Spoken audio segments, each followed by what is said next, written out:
Kaos spesial dari Starting Eleven, merchandise edisi Timnas Day. Klik link di deskripsi untuk pre-order ya.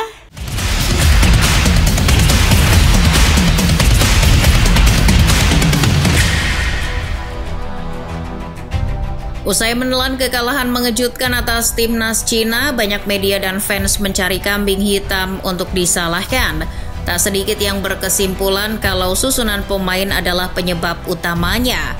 Ya, Shin Tae-yong dinilai terlalu berani melakukan eksperimen di laga sepenting itu.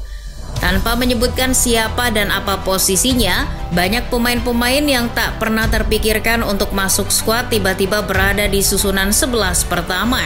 Bahkan dengan alasan yang sama, PSSI pun sampai mengevaluasi Shin Tae-yong pasca kekalahan itu. Kini, para fans pun meminta STY untuk tidak lagi-lagi bereksperimen, apalagi lawan selanjutnya adalah Jepang. Pelatih asal Korea Selatan itu dituntut untuk menurunkan skuad terbaiknya, dan berikut adalah skuad terbaik yang bisa dimainkan di laga melawan Jepang. Sebelum kita ulas per lini, kalian bisa klik tombol subscribe dan nyalakan lonceng notifikasinya agar tak ketinggalan konten terbaru dari Starting Eleven. Jika di edisi sebelumnya menggunakan skema 352, kini dengan adanya beberapa perubahan pemilihan pemain yang dilakukan Shin Tae-yong, Starting Eleven merekomendasikan untuk menggunakan formasi 3-4-3 saja. Selain lebih fleksibel dalam transisi, skema tersebut bisa memaksimalkan materi pemain yang dibawa Coach Shin kali ini. Nah, dalam formasi tersebut penjaga gawang akan tetap diisi oleh Martin Paz. Meski kebobolan 2 gol lawan Cina, Paz tetap jadi pilihan paling ideal di bawah Mister Timnas Indonesia. Pengalaman dan kemampuan Paz sangat dibutuhkan untuk menahan gempuran dari para pemain Jepang. Lawan Paz akan lebih berat. Kiper yang baru saja mendapat penghargaan penyelamatan terbaik di MLS musim 2024 itu akan menghadapi pemain depan Jepang yang berisikan pemain top Eropa. Fans Indonesia berharap Paz bisa tampil kokoh di depan gawang. Itu bukan harapan yang terlalu tinggi, mengingat Paz pernah melakukannya saat melawan Australia.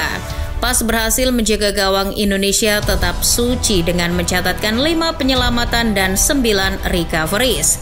Tentu tak ada alasan lain untuk tidak memasang Martin Paz sebagai penjaga gawang utama di laga melawan Jepang nanti. Sedikit naik ke lini belakang, Shin Tae-yong harus menurunkan 3 bek yang tangguh, kuat dan tidak ceroboh dalam mengambil keputusan. Jay Itses jelas satu nama yang memenuhi kriteria itu. Tanpa merendahkan Pangeran Jordi Amat, Bang Jay dinilai lebih layak karena tenang dan minim error saat menghadapi tekanan. Untuk menjadi tandem Bang Jay, Starting Eleven tetap memilih Rizky Ridho. Ketimbang Jordi Amat, Jay Itses dinilai lebih nyetel dan nyaman saat bermain dengan Ridho. Apalagi pemain yang bajunya selalu rapi itu baru saja mempertontonkan kelasnya di Liga 1. Ridho yang menghadapi Madura United akan meniru gaya main Jay versus Inter Milan.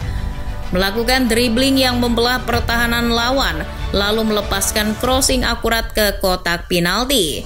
Sayangnya, umpan Bang Jay gagal dikonversi menjadi gol, tapi tidak dengan Ridho. Umpan Ridho justru tercatat sebagai assist lantaran dimanfaatkan dengan baik oleh striker Persija Gustavo. Yang akan melengkapi trio ini tentunya Miss Hilgers. Meski baru bergabung, Hilgers telah menunjukkan bahwa dirinya mampu menyesuaikan diri dengan cepat. Dalam 2 pertandingan kemarin, Hilgers tampil cukup baik. Ia mencatatkan 100% tackle sukses di laga melawan Bahrain dan Cina. Sayangnya, hasil yang diperoleh kurang memuaskan.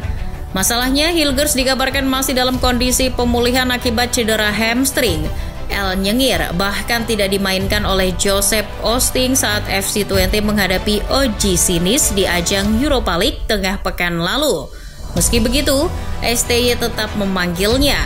Jika dirasa terlalu beresiko untuk memainkannya, maka Kevin Dix siap menggantikannya.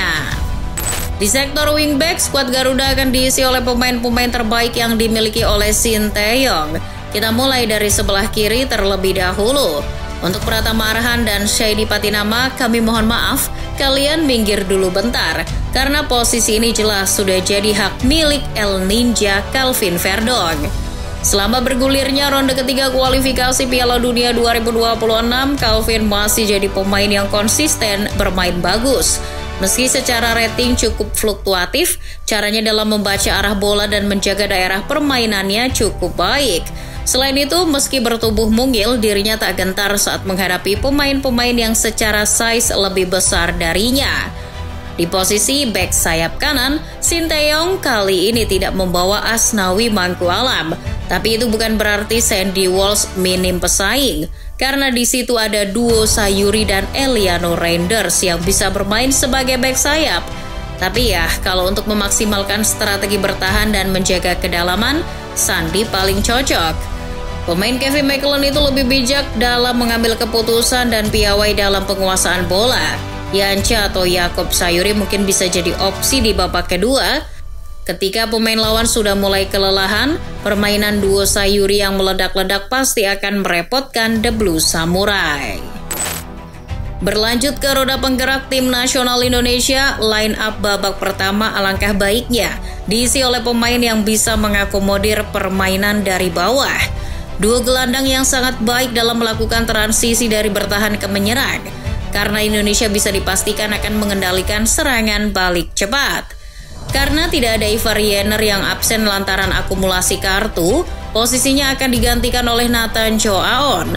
Seperti yang kita ketahui, meski posisi aslinya adalah bek kiri, Nathan cukup solid jika dimainkan sebagai gelandang bertahan. Nama lain yang mungkin bisa mengambil pekerjaan kotor di lini tengah adalah Pace Ricky Kambuaya atau Justin Hubner. Pemain Wolves itu beberapa kali memainkan peran sebagai gelandang bertahan di Piala Asia 2023, dan hasilnya lumayan. Dirinya solid tapi juga memiliki kualitas distribusi bola yang oke. Nah, kalau soal kreativitas serangan kita serahkan saja pada ahlinya. Elprof akan jadi lawan main Nathan di lini tengah. Distribusi bola dan kemampuannya untuk mengontrol tempo permainan sudah tidak diragukan lagi. Dirinya juga bisa menjadi pemecah kebuntuan dengan tembakan-tembakan spekulasinya. Haye memang tidak memiliki kecepatan, tapi dirinya punya kemampuan reading the game yang bagus. Maka dari itu, ia piawai memotong umpan lawan. Di lini serang, Starting 11 merekomendasikan kepada Sinteyong untuk menggunakan 3 penyerang yang memiliki kecepatan dan mobilitas tinggi. Hal ini akan membantu tim untuk melakukan serangan balik cepat, tapi tetap bisa membantu lini bertahan jika Jepang melakukan tekanan di area permainan Indonesia. 3 pemain itu adalah Rafael Strike di sayap kiri, Witan Sulaiman di sayap kanan, dan Ragnar Oratmangun akan jadi false 9 di tengah. Selain mobile, ketiga pemain ini bisa saling bertukar posisi di lapangan. Itu akan membuyarkan konsentrasi pertahanan timnas Jepang yang dikawal Yuto Nakatomo. Khusus Witan, dirinya bisa juga digantikan Yakob Sayuri. Pemain Malut United itu sedang on fire usai mencetak gol ke gawang Persita pekan lalu. Sama halnya dengan Witan, Yakob memiliki kecepatan dan ketajaman di lini depan. Yang membedakan adalah gaya mainnya. Kalau Yakob lebih ke carry the ball, sementara Witan condong ke kombinasi umpan pendek. Keduanya juga bisa dimainkan bersamaan, Witan di kanan dan Yakob di kiri. Nah, kira-kira begitu susunan pemainnya. Kalau Coach Shin pakai skema ini, 1 poin insya Allah bukan hal yang mustahil.